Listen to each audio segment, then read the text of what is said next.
Program prep membuatkan saya lebih fokus pada sejarah dan BM.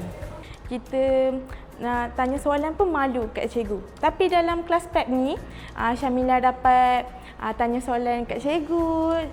Lepas tu teknik-teknik yang diorang bagi, saya lebih yakinlah untuk saya nak lulus sejarah dengan BM ni. Mak saya cakap berusaha bersungguh-sungguh untuk banggakan diorang. Saya dah ready sebab saya dah study hard cukup-cukup. Kalau masa SPM tu kalau ada yang soalan tak tahu, jangan keliru, jangan kelang kabut. Fikir tenang-tenang baru jawab. Jadi apa yang saya lihat hasil daripada program anak kita kerjasama daripada pihak UPSI khususnya, pelajar-pelajar di sini dapat menambah baik proses PDPC mereka dengan pemberian tablet. Kemudian kita ada program PREPS, hasil bantuan daripada Yayasan Hasanah UPSI. Pelajar-pelajar diberikan kelas tambahan, guru-guru diberikan suntikan dana untuk meneruskan program kelas tambahan PREPS ini. Untuk setakat ini, UPSI diamanahkan seramai 10,000 pelajar yang terlibat dengan melibatkan 6 buah negeri, iaitu Negeri Johor, Melaka, Negeri Sembilan, Selangor, Perak dan Sabah. So setakat ni alhamdulillah kita berjalan dengan lancar yang seperti yang telah ditetapkan, bermula pada awal tahun lagi dengan penyerahan tablet kepada seluruh murid-murid yang terlibat. Yang mana tablet ini bukan hanya diguna pakai untuk kelas atas talian, tetapi kita juga memuat naik semua modul-modul tambahan. Dan juga kita setakat ini kita memberikan video-video motivasi. Contohnya dari segi pengurusan tidur, pengurusan minum air dan jaga pemakanan bagi persiapan mental dan fizikal mereka bagi menghadapi peperiksaan. Okey, sepanjang saya mengendalikan kelas prep sejarah SPM, kehadiran memang alhamdulillah almost 100% lah. So nampak perubahan bila kelas prep ni diadakan, murid-murid dah ready untuk ke peperiksaan SPM sebenar.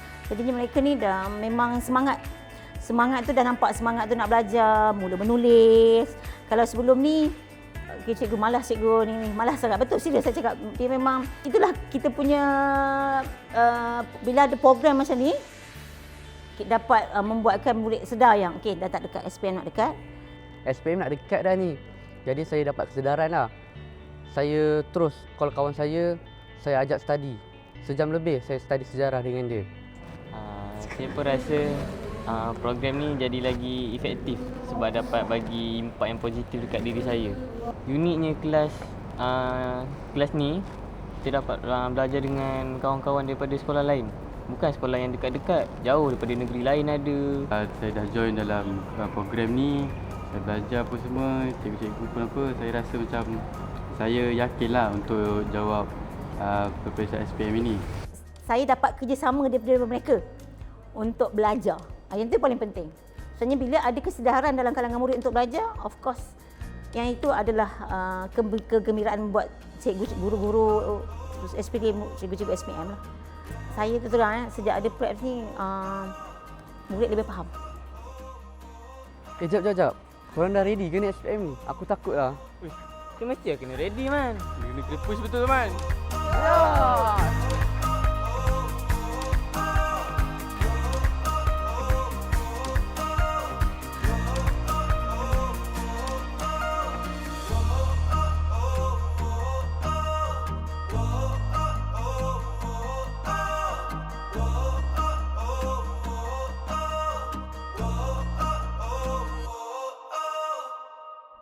Tiba masa kau melangkah gagah, bersemangat ke arah matlamat sedaya upaya. Engkau terunggul, wajah standing in the eyes of the world.